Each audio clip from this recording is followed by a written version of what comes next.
Milleks luuletada keeruliselt, segastes ja lohisevates lausetes?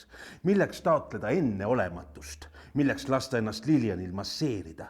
Luule ei lähe sellest paremaks, lihtsus tuleb asjale ainult kasuks ja masseeritakse ka spetsialiseeritud salongides.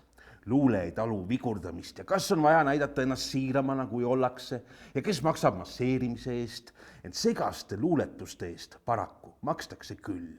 Ja vesiseid luuletusi on parem üldse mitte kirjutada muuseas. Samuti teevad vihmaussid.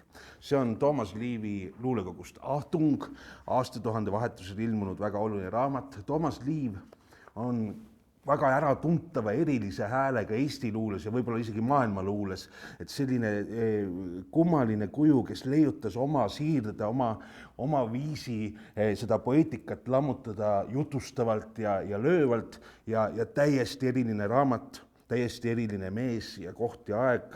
Soovitan Toomas Liivi Ahtungit lugeda, natuke ära unustatud raamat.